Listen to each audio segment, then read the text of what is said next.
Alors, bon les gars, aujourd'hui, on va parler de pas mal de choses vu que c'est la semaine de l'UFC Paris. D'abord, je vais vous faire un petit point sur Khamzat et Baki, Sangour qui est parti sur le training camp de Khamzat. Je referai un peu le topo que j'ai fait la dernière fois parce que pour ceux qui sont pas au courant. Euh, Qu'est-ce que je voulais dire? Qu'est-ce que je voulais dire?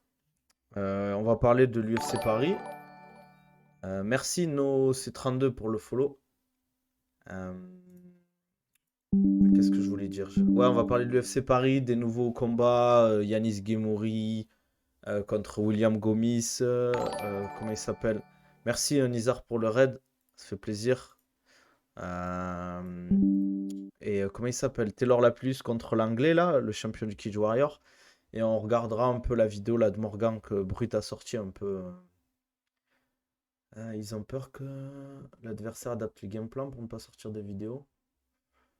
Walaikum salam, Faisal, ça va ou quoi? Parce qu'au final. Ah, je pense qu'il y a des. Après, les vidéos de Ramzat de ses training camps, il y a des parties de sparring, mais ça dure 10 secondes. Après, il coupe, il remet. Donc, au final, c'est difficile de voir énormément de choses, quoi. Tant que tu vois pas un sparring entier, c'est pas vraiment ce qu'il va faire, le mec, quoi. Donc, voilà. Donc là, c'est de ça qu'on va parler, les gars. On va d'abord parler de Ramzat et Baysangour. Donc je vais un peu saluer, welcome salam, Iris, ça va ou quoi? Comment ils sont contactés, un peu comment les contacts qui ont été pris. Et je vais répondre aussi à quelques questions qu'un mec m'a posées qui ont été intéressantes par rapport au management, tout ça, tout ça. Je vais essayer de les récupérer rapidement. Ouais, elles sont là. Alors, pardon. Ouais, je vais essayer d'y répondre rapidement. Alors, ouais, donc d'abord, comment ils se sont rencontrés? Welcome salam, Sindevic 69. Désolé les gars pour vos pseudos, j'ai du mal à les. J'ai attaqué la troisième semaine au top. Ah, bah super, ça fait plaisir. Alors, ouais, comment ils sont contactés, comment ils sont connus, Hamza et Baki? Ben, c'est tout simplement, je crois que c'était au Ares de janvier. Il y avait Ivana, une des sparring partners de Hamzat, qui combattait pour la ceinture contre Alex Tekena. Et elle s'entraîne au All-Star en Suède. Et Hamzat s'entraîne au All-Star aussi. Donc il a regardé un peu la carte aussi. Il a vu qu'il y avait un Baysangour qui combattait, un Tchétchène. Donc il a regardé le combat, il a kiffé. Donc il s'est dit, ben vas-y, on lui donne de la force, on se follow. Les Tchétchènes sont ultra solidaires. Donc voilà, c'est un peu comme ça que la connexion s'est faite. Hamzat a follow Baysangour. Et voilà, tu vois, ils ont commencé à discuter régulièrement, tout ça, tout ça. Après le dernier combat contre Efren Escudero, ben pareil, il a partagé la victoire de Baysangour. Voilà, ça lui a donné encore un peu plus de hype. Ils ont commencé à beaucoup plus discuter. Et Hamzat, il a invité Baki à s'entraîner au All-Star en Suède. Il a dit, ben viens cet été, viens 2 semaines, au pire, tu t'entraînes avec moi. Euh, Short notice? Ah, je pense pas, non. Non, j'en parlerai tout à l'heure après du CH. C'est pourquoi il n'y a pas de short notice. Euh, voilà, tu m'as perdu, Chiris.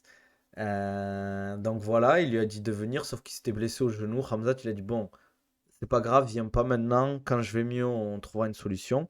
Et au final, Hamzat, vu il a une villa à Dubaï, et qu'il s'entraîne souvent là-bas pour préparer ses training camps, vu que c'est en plus l'UFC Abu Dhabi, il est sur place, c'est aux Émirats. Il lui a dit, ben, tu sais quoi, je te paye ton billet, toi et ton père. Tu viens avec nous, tu viens t'entraîner avec nous. Euh, Moins, tu me prépares pour le training camp. Même si t'as pas la même taille que Costa, mais t'as un style qui s'y rapproche. Et puis quand même, bah, il s'encourt à un bon niveau. Je vais vous expliquer pourquoi je dis ça. C'est pas parce que je suis son préparateur physique ou quoi que ce soit. Je vais vous donner, je vais pas vous mettre les messages qu'il m'a envoyés, mais voilà, ou les trucs que je vois, voilà, ou les vidéos qu'il m'envoie, etc. Parce que voilà, mais ça se passe bien. Donc voilà, il est parti, il lui a payé le billet, il héberge dans sa villa, il s'entraîne au TK, donc ils ont 2 sparring par semaine, le mardi et le jeudi. Après, ils font des entraînements de grappling, de lutte, de la prépa, ils font du travail un peu, ils font des thèmes, voilà, où ils font pas forcément de sparring, mais ils vont travailler des thèmes. Merci Bastos pour le follow, ça fait plaisir. Merci, merci pour la force, les gars. À tous ceux qui follow, ça fait plaisir. N'hésitez pas, en tout cas, les gars, c'est gratuit. Je ferai des streams moi peut-être 1 à 2 fois par semaine. Welcome salam, Bastos. Donc voilà, voilà. Ça se passe super bien. Merci pour le sub, Firez. Ça fait plaisir. Merci pour la force. Ouais, il a des sous, les gars, Ramzat, parce qu'il va montrer Baki là où ils sont. Je peux vous dire que Ramzat, il gagne beaucoup d'argent. Salut Ryzen, ça va quoi? Je pense que l'UFC le paye très bien. Après, l'UFC doit lui donner le million par combat, voire plus. Plus les sponsors. C'est une superstar à l'UFC. Faut pas oublier, les gars, qu'il a quasiment plus de 5 millions de followers sur Instagram. Donc, au niveau sponsoring, tout ça, ils se mettent bien. Le mec, quand il va quelque part, il paye pas. Donc, on se rend pas compte, mais tout ça accumulé, au final, ben, ça fait que tu peux facilement mettre de côté. Et voilà quoi. Il a investi à Dubaï parce que vu qu'il a des problèmes de visa, parce qu'il s'est montré avec Kadyrov, mais comme je le dis souvent, c'est pas forcément volontaire. Ben là, on va commencer à en parler, Gogo, de ça. Comme quoi, des sparring avec Khamzat. Euh, Au début, ils ont commencé tranquille parce qu'en fait, Baki est arrivé de nuit. Il est arrivé, il a eu 3 heures de nuit et direct, ils sont allés s'entraîner. Pardon. Ils sont allés s'entraîner au TK. Bon, c'est bien passé. Petit entraînement tranquille. Ils s'entraînent 2 fois par jour, 5 à 6 fois par semaine. Ils font 2 entraînements par jour. Un le matin assez tôt et un assez tard. Ils se reposent entre les deux où ils font des trucs. Et voilà. Donc au niveau des sparring, ça se passe super bien. Franchement, ils kiffent. C'est quand même très très serré au niveau des sparring. Euh, il a été choqué par le niveau de lutte et de grappling de Khamzat Chimaev. C'est surtout en fait ce qu'il me dit, c'est que là où il est bon, Khamzat, c'est sur les transitions et le fait qu'il reste pas bloqué sur une position. En fait, dès qu'il voit qu'il y a une position qui passe pas, il trouve une transition, il bouge, il change de garde, etc. Il reste pas sur la même chose. Et surtout, en fait, il a des super timings en lutte et ça va très vite. Après, en striking, bon, voilà quoi. Je ne vais pas forcément rentrer dans les détails, mais c'est pas, bah, c'est normal, c'est pas la force de Khamzat, mais c'est pas, il n'est pas exceptionnel en striking.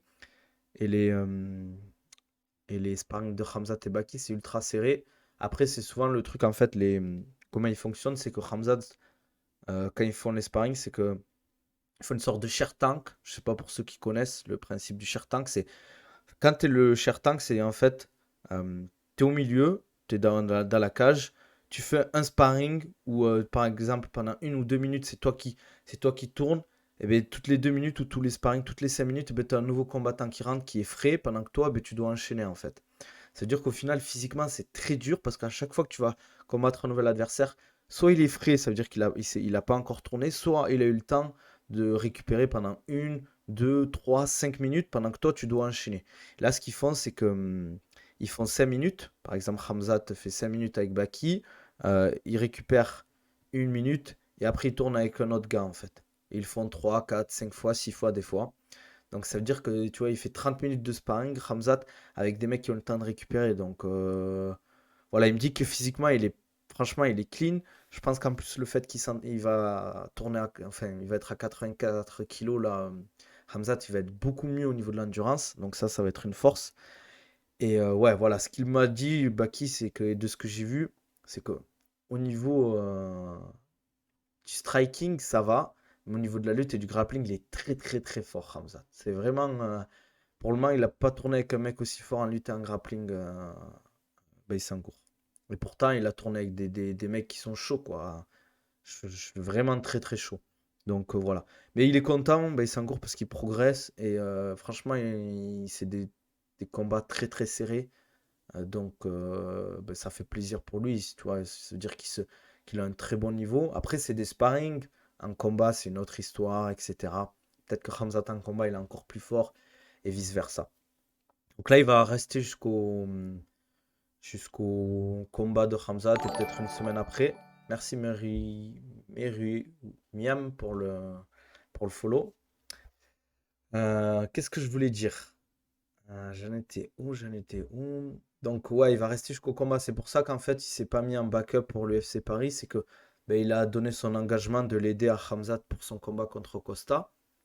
Donc en plus là, ben, il y a un de ses sparring partners à Hamzat qui s'est cassé, enfin qui s'est pété un peu entre guillemets le bras, donc ben, il a un sparring à moins. Il y a Ilian Boafa qui va les rejoindre le début septembre. Donc voilà, c'est cool pour eux. Franchement, il y a des bons sparring partenaires, ils tournent bien, ça progresse bien. Ils sont encore à peu près à 2 mois. 2 mois, ouais, du combat, un peu moins. Donc il a encore un mois et demi de préparation avant la Fight Week et tout. En plus, c'est du 84 kilos, donc il va pas faire un gros, gros, gros cutting, une grosse perte de poids, quoi. Euh, Ouais, mais pour le moment, ils s'entraînent dur, entre guillemets, mais ils sont pas à fond dans les sparring. Donc c'est pas, pour le moment, il m'a pas dit qu'il tape fort, même s'il sent quand même qu'il y a de la puissance, pour le moment, ils sont pas à fond. Ouais, ouais, il est super content. Franchement, il est super content parce que bah, c'est avec lui pour le moment, c'est avec lui où il y a le plus d'opposition, entre guillemets. C'est là où il y a le plus d'opposition. Les autres, ça a manqué de respect, mais il les tabasse un peu, tu vois. Mais voilà, c'est le début de la préparation. Khamzat va monter en puissance. Il va avoir une meilleure endurance. Faut juste pas qu'il se blesse. Pareil, là, moi, il m'a dit Baïsangour, l'objectif, c'est pas qu'il se blesse non plus. Donc, voilà, voilà. C'était un peu ce que je voulais dire par rapport à Baïsangour et Khamzat. Donc, ouais, c'est pour ça que pas d'UFC Paris, parce qu'il a donné son engagement et il veut pas lâcher l'affaire. Il veut pas laisser tomber Khamzat pour sa préparation. Et on sait jamais, peut-être un UFC à Abu Dhabi pour Baïsangour, ça serait lourd. Euh, Ça serait lourd, hein, pourquoi pas, il n'y a pas de combat en 77. Je sais pas si vous l'avez vu, mais le thème de la carte c'est de l'UFC Abu Dhabi, c'est le Caucase contre le reste du monde. Vous avez vu, ben, Islam contre, bon, il y a beaucoup de Brésil, on va dire, Caucase, mais Islam contre Oliveira, on a Costa contre Khamzat, on a d'annoncer, bon, on a Aliskerov contre Nassourdine. Après, j'ai entendu des rumeurs comme quoi il y a Mohamed Mokaev, Shara Boulet, le Tchétchène. Ouais, la carte est vraiment incroyable. Pour Baki, Hamzat va faire du Salah Costa ou ça va être chaud. Mais le problème, c'est que quand tu tournes pas avec quelqu'un, tu peux pas savoir son réel niveau. Pour moi, si Baïsangour avait tourné avec Costa et si il avait tourné avec Hamzat, tu leur aurais pu donner une idée. Mais là, c'est compliqué, quoi. Je pense quand même que Costa, c'est un combat difficile. Mais je sais pas s'il va chercher à striker contre Costa. Je pense qu'il va rapidement partir sur de la lutte. Et ça va partir comme ça. Je pensais que c'était un Tchétchène Charaboulette, moi. Vous êtes sûr que c'est pas un Tchétchène, les gars? Ouais, en vrai, je vais pas vous mentir, c'est quand même un gros point positif que Hamzat soit avec un pouce un peu Baki, parce que ben, au niveau de la notoriété, il a explosé. Euh, donc même, il va essayer de le pousser pour le faire rentrer à l'UFC. Merci Manafa. Tu la carte, ouais, tu me l'as envoyé, ok. Ah ben putain, je pensais que c'était un Tchétchène. Ouais, bah, bon, mais voilà, voilà. Ok, ok. Donc voilà. Bah, après, il kiffe Dubaï. Baki, il se sent bien là-bas. Il s'entraîne dur, il va progresser. Je pense, voilà, rien à dire de plus, quoi. Peut-être une vidéo parce que Clément va partir 3 semaines à Dubaï. Et, ben, et en plus, il sera dans le bâtiment où il y a la salle où il s'entraîne Hamzat et Baïsangour. Et moi, je pars à Dubaï le 18 octobre. Donc, on va peut-être faire une vidéo ensemble avec Clément. Je lui dis qu'on se verrait là-bas et tout, que on essaierait de faire un truc ensemble, histoire de. Euh, Franchement, je pense qu'on peut faire pas mal de trucs. Je lui dis que ben, on essaierait de faire des trucs avec Bakir, Hamzat si on peut, Clément Marcoux. Et je m'entends super bien avec Clément en plus. Franchement, on parle régulièrement. Il habite pas loin, enfin pas loin de chez moi. Il a quoi, 2 heures de chez moi. Il faudrait que je passe à sa salle avant de partir.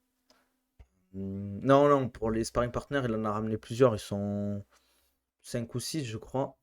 Euh, et il y en a d'autres qui vont arriver.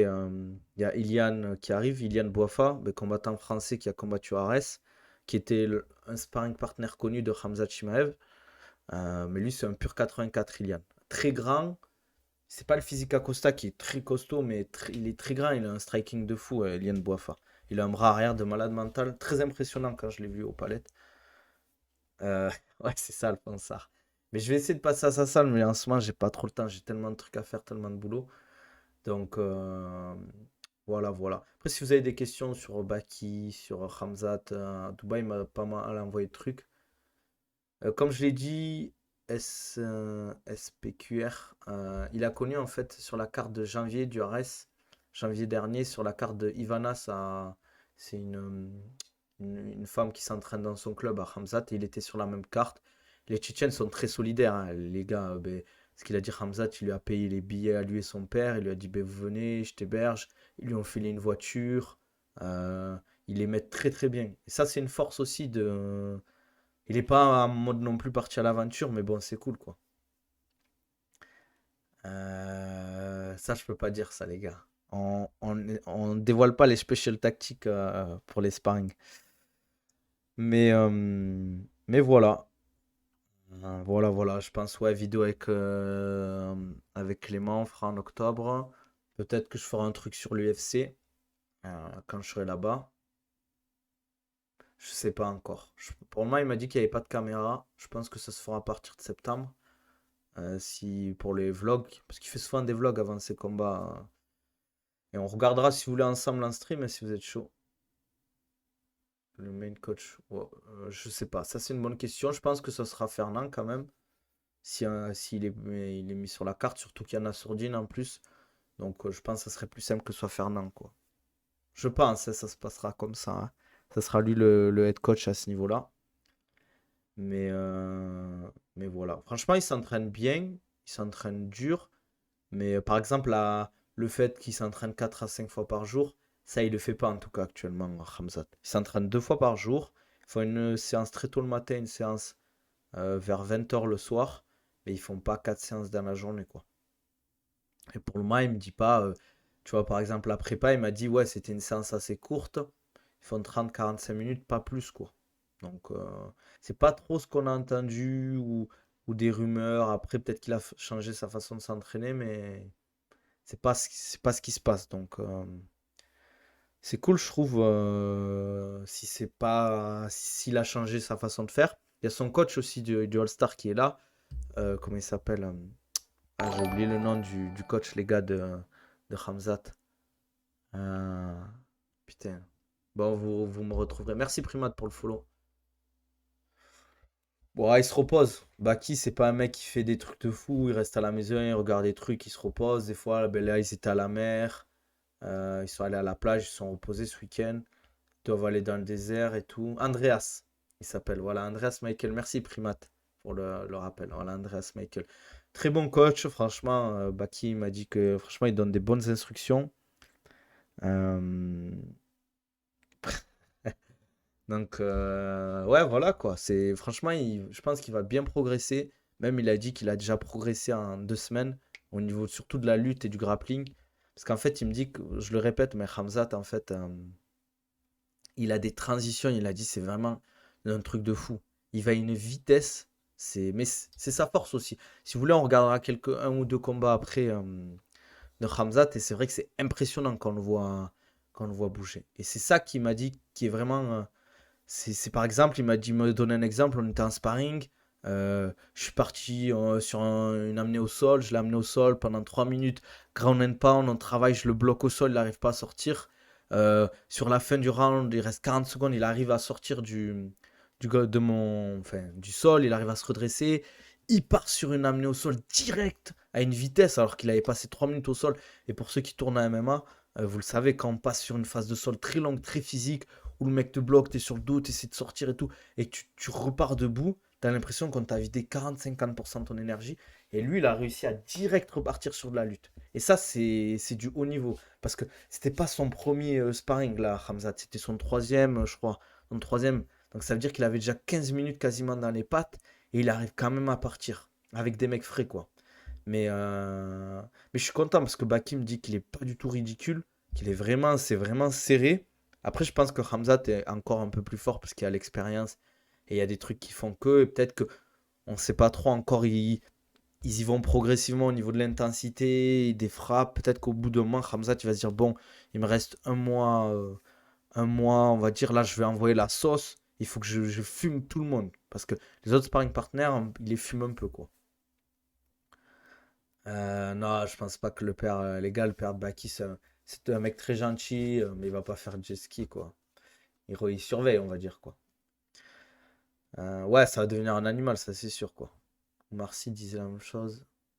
Ouais, voilà, en fait. C'est ça. Il reste pas, en fait, où il bloque et il essaie de mettre la pression.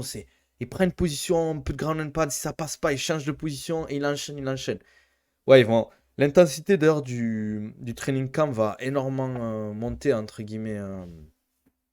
Ouais, là, c'est pas la Soviet connexion, c'est la Tchétchène connexion, les gars. Mais c'est une force, les gars, ils sont très solidaires. Donc c'est cool pour Obaki, c'est cool pour Hamzat. J'espère quand même que Costa fera le poids, je pense. Bon, Hamzat, je me fais pas de soucis. Et que le combat va se faire, qu'il n'y aura pas de blessure. Parce que franchement, pour moi, ce combat, il me chauffe plus que le combat Oliveira-Makhachev. Ouais, il a progressé en anglais parce qu'il communique avec le coach de Hamzat, Andreas, qui parle anglais. Donc, ouais, il s'en sort bien. Il a pas un anglais de fou, mais c'est un anglais qui suffit pour communiquer avec un coach, etc. Et il va progresser au niveau de l'anglais. Tu restes 2 mois dans un pays, tu es obligé de parler anglais. Voilà quoi. C'est différent. Nassourdine, Baki il m'a dit, enfin, les 3 personnes les plus fortes avec qui il a tourné, ça a été Saladin, Nassourdine et Hamzat. Nassourdine, ça a été vraiment pour son striking, sa vitesse, et il tape fort, entre guillemets. Même s'il met pas beaucoup enfin, il met pas de l'intensité à balle, quand il tape, ça fait mal, entre guillemets. Saladin, c'était vraiment pour son endurance et son volume. Il s'arrête pas, il envoie, il envoie, il envoie. Et Khamzat, c'est pour sa lutte et son grappling, quoi. Donc, ouais. Mais là, je sais pas si c'est lui qui a cassé le bras, on n'en a pas parlé de ses sparring partners, mais bon, voilà, il y a un mec qui. Walaikum salam, Wassim, ça va ou quoi? Merci, Fires. D'ailleurs, il y a le replay que je mettrai sur YouTube. Je mettrai sur mon YouTube, je vais mettre le replay de ce stream pour ceux qui veulent suivre, pour ceux qui ont raté la connexion avec Hamza Tebaki. Et voilà quoi. Qu'est-ce qu'on fait les gars? On parle un peu de l'UFC Paris ou quoi? Ou je réponds à vos questions avant. Posez vos questions pendant 5 minutes, après on passera sur l'UFC Paris quoi. Ouais, je sais pas. Faudrait que je lui pose la question en vrai. C'est une bonne question. Après, le problème c'est que quand Baki a tourné avec Nassour, Baki c'était vraiment à l'arrivée au MMA Factory parce qu'il préparait son combat contre Buckley. Et ça faisait quoi depuis avril qu'il était arrivé ou mars? Et il avait le combat en septembre, Nassourdine, donc il avait 3 4 mois qu'il est arrivé au MMA Factory. Depuis, bah, Sangour a progressé. Je pense que Nassourdine a progressé. Mais je lui demanderai si tu veux. C'est une bonne question. Après, j'aime pas faire des comparaisons parce que ça veut rien dire. Peut-être qu'il voudra pas me dire si Nassour est plus fort ou si Hamzat est plus fort parce que voilà, ben, les deux sont coéquipiers donc ils ont pas envie de se dire ouais, lui est plus fort. Je pense que quand même, honnêtement, en toute objectivité, un striking pur Nassourdine est plus fort quand même. En lutte grappling, Khamzat est plus fort. Euh, mais en combat, je pense que ça sera un beau combat en tout cas. Enfin, d'ailleurs, on verra, hein. Après, c'est pas un produit en croix, hein. C'est pas parce que par exemple Khamzat a battu Ikram Aliskerov facilement, pas facilement, mais sur un KO, premier round, je crois. Ouais, au deuxième, au premier, je me rappelle plus, les gars le percutent que ben, si Nassourdine galère, ça veut dire que voilà, depuis il a dû progresser. Mais, euh, mais je sais pas, moi. Je pense quand même que ça sera un beau combat. D'ailleurs, on va le voir, hein. S'il allume Costa au premier round, il finit. Mais bon, le combat contre Burns, voilà quoi. Hmm, ouais, round 1, ok, ok, super. En fait, c'est pas que c'est des entraînements où il tape fort, mais ça envoie quand même au niveau du. Voilà quoi, c'est des entraînements à la fin. C'est pas en mode un petit footing quoi. Mais pour le moment, en fait, je vais vous expliquer un truc, hein. Quand il est arrivé, bah, il s'engourse. Pardon. Il a eu 3 heures de sommeil, ils sont allés s'entraîner. C'est pas, ils se sont dit, bon, ok, tu t'es venu dans la nuit, tranquille, repose-toi, on s'entraîne ce soir. Non.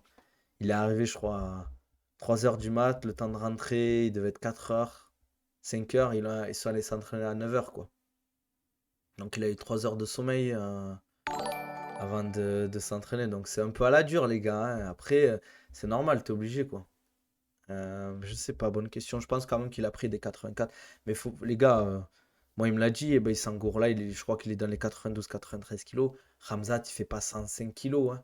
Il doit faire dans les 96, 97. Il n'a pas senti que Ramzat était lourd ou avait une force herculéenne, par exemple. Il n'a pas senti de différence.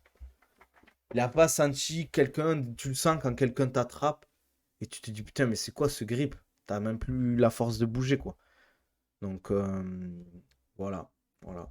C'est pas le seul. Je pense pas que ce soit le seul, mais c'est possible. C'est possible. Je pense que dans la logique, il aurait pris que des 84. Après, il faut pas l'oublier, Baki, c'est un gros 77, les gars.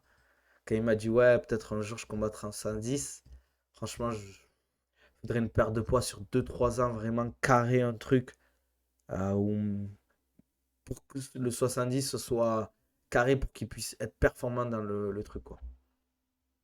Ouais, voilà. Franchement, les gars, moi, y a pas de vidéo qui sortent parce qu'on respecte.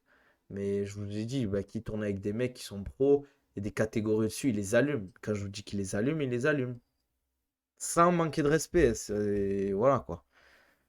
Je sais pas. Baki, c'est pas trop le mec qui va se filmer, faire un vlog. Faut qu'il y ait une équipe qui le suive, qui le, voilà, qui veuille faire ça, quoi. Donc, il a pas trop l'envie aussi, quoi. Je pense qu'il faudrait que quelqu'un fasse un vlog avec lui, quoi. Alors, il va faire pourquoi Hamza t'a intéressé Baki? Pourquoi Hamza t'a intéressé Baki?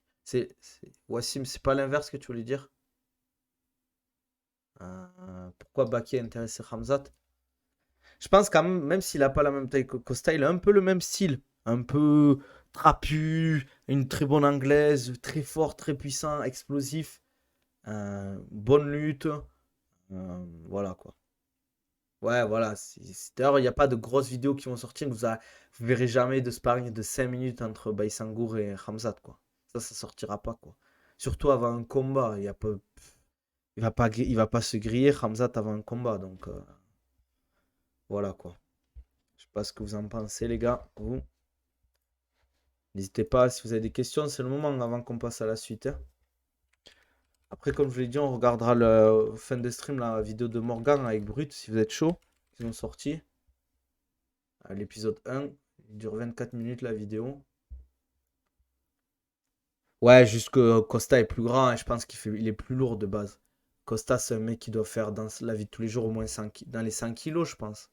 Vous avez vu la bête? Ouais, Roy, ça va quoi. Donc, voilà. N'hésitez pas, les gars, pour les questions avant qu'on passe à la suite. Avant qu'on passe on va dire, à l'UFC Paris, si vous êtes chaud. Si vous avez des questions, c'est le moment, hein. Je donnerai des nouvelles régulièrement sur le stream, après, vous inquiétez pas, hein. Je ferai pas le mec qui cache. Après, les trucs top secret, j'en parlerai pas, bien évidemment. Yo, Quarry, ça va ou quoi? C'était quoi son dernier combat? C'était contre, comment il s'appelle, là, le retraité, là? Mark Rockhold? Franchement, le doute est permis. Le doute est permis, quoi.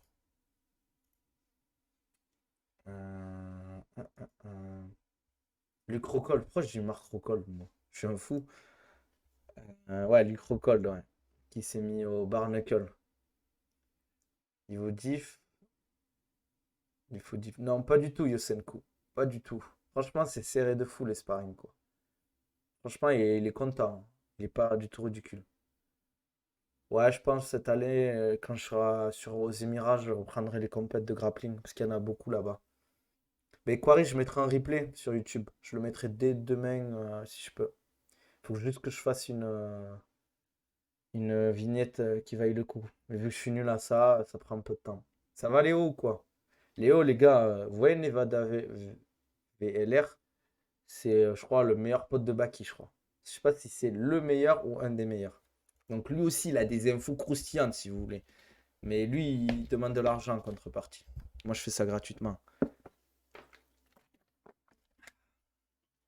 J'ai pas de ceinture parce que moi, en fait, je suis pas dans une école de JB ou quoi. Je suis dans un club de grappe classique. Et franchement, ils ne font pas de remise de ceinture ou quoi que ce soit, quoi. Non, je tourne pas en gi. Moi, je fais que du no-gi, moi. Après, je fais pas mal de compétences grappling. Tu penses qu'il y a un monde où Baki n'est même pas à combattre? C'est possible. Après, normalement, potentiellement, on aura un combat en novembre, mais c'est pas sûr encore au RS, mais c'est pas sûr. Non, il a changé son entraînement, je pense. Parce qu'en tout cas, ils font que 2 entraînements par jour. Ouais, ça va, tranquille, Léo. Et toi? La reprise, là, bientôt, ou comment ça se passe? Ouais, ouais, franchement, ils se sentent bien et tout. Ils sont en forme, donc c'est cool ça. C'est cool, c'est cool, cool. Bon, les gars, on va parler un peu de. On va parler un peu de l'UFC Paris, hein, je crois, hein, les gars. Ouais, on espère que ça va le faire, quoi. On a déjà eu des propositions. Il a déjà eu des propositions. Enfin, son management l'avait proposé pour l'UFC Paris, celui de l'année dernière contre Doumbé. Et je pense que, je sais pas si c'est son équipe ou je pense que c'est l'équipe à Doumbé peut-être qui ont refusé ou qui n'ont pas donné suite à la demande, quoi. 4 septembre. Aïe, aïe, aïe, aïe, aïe. 2 semaines, reprise du grappling, eh ben, il fallait continuer à s'entraîner, les gars. Faut s'entraîner l'été. Alors, bon, les gars, on parle de l'UFC un peu. Ça, vous êtes au courant de